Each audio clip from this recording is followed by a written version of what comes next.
денеска разгледуваше Уставниот суд времената мерка не да се извршат некои измени, него имаше покрената иницијатива за укинување или за некои одредби за кои таа иницијатива е прифатена, дека одредени одредби се неуставни. И затоа Уставниот суд требаше да утврди, да донесе одлука дали се тие одредби во сегашниот закон согласно на Уставот. Дали со нив не се кршат некои уставни принципи. Со оглед на тоа, дека веќе помина повише од 6 месеци, од кога имаше подготвителна седница, на која Уставниот суд ги разгледуваше тие оспорени одредби, и дека веќе 6 месеци не носи одлука, судијата известител по тој предмет побара, пошто судот не може да решава подолго време, да се донесе времена мерка со која би се стопирала примената на тие одредби за кои е покрената иницијатива. И логично беше по мене да се прифати. Зашто не прифатио? Не знам, не сепак судска одлука е како Уставен суд.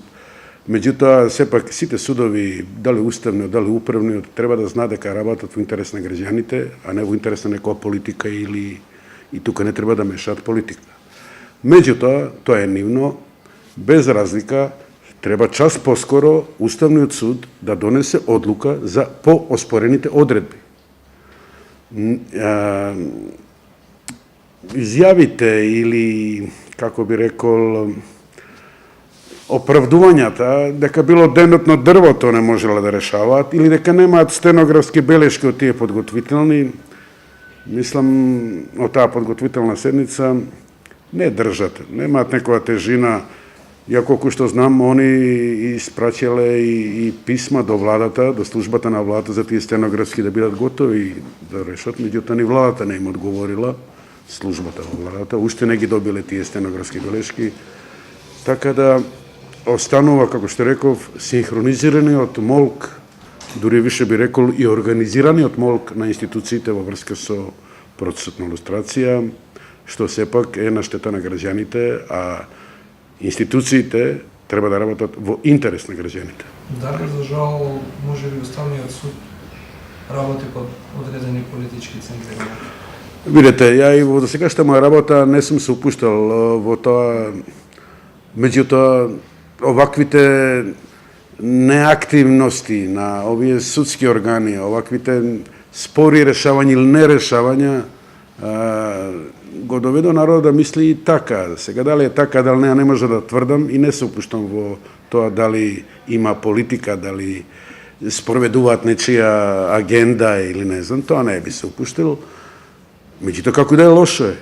Не може да не решават, они се платени да решаваат за тоа.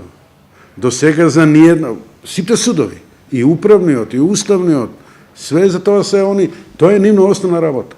Па како може да не знаат за 4-5 одредби од нашиот закон, да не знаат или да не можат после година и пол дена како е покрената таа иницијатива и не може да решат? Па несватливо е. Не секам да ги напаѓам, не ми е тоа целта, ама не може луѓево и граѓаните да се остат така да виси све во воздух и комисијата си тера, си пушта решење и после пупу не важи. Па немојте се наштетува на граѓаните на Република Македонија. Затоа не знам како да реагирам повише, едино уште еднаш да ги замолам да постапуваат согласно Уставот и законот. Управниот суд пред недела дена изјавеа дека чекаат на ред нашите предмети како редовни предмети. А во законот стои дека нашите предмети од процесот на лустрација не идат во редовна постапка, него во итна. И они мораат итно да ги преземат тие и да решаваат по тие, а не да чекаат редовно кроз 2 години да ми решаваат по тие предмети.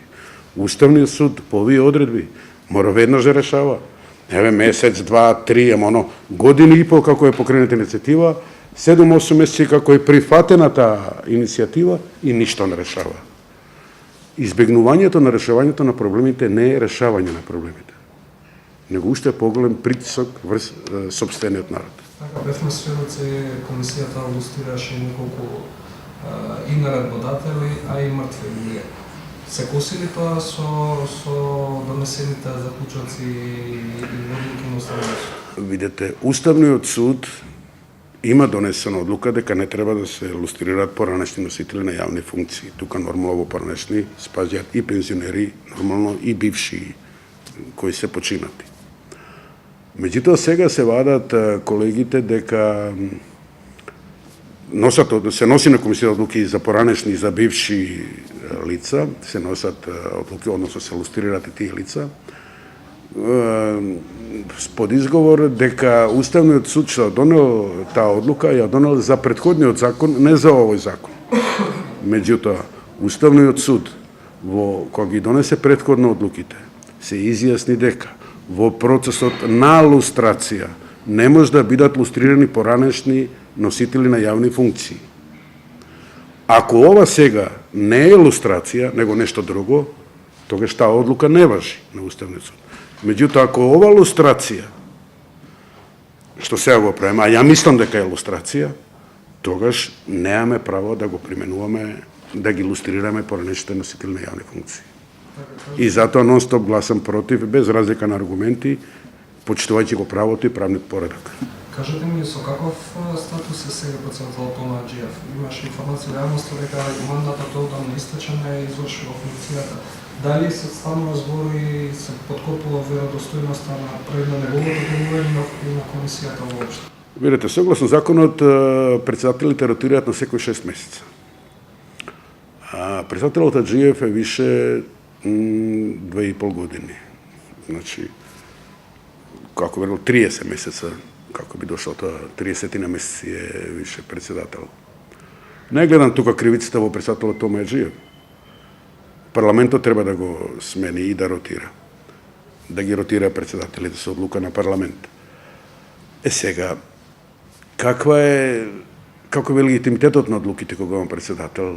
Не би навлегол, сепак тоа е одлука на цела комисија, не знам. Меѓутоа, мандатот му е секако истечен више 20 и кусур месец. Дали, последно прашање на дали селективно се одлучува комисијата за верификација на фактите? Дали може ли одредени досија за може ли актуелни поранешни членови на оваа владеачка гарнитура предметите се чува во филка и дали политиката одлучува, а не може би ето и поентата на целиот процес да се разјасни со реперникот спорновината? Не можам глобално и генерално да кажам, али дека има селективност во работата на ова мнозинство во комисијата, има. Не по сите предмети, меѓутоа во 3-40% апсолутно има селективност. Има случаеви каде без факти, без аргументи, без законска основа се носат одлуки. Јака им душа, што би рекол, пошло. Ја не знам, ова не личи више на ништо.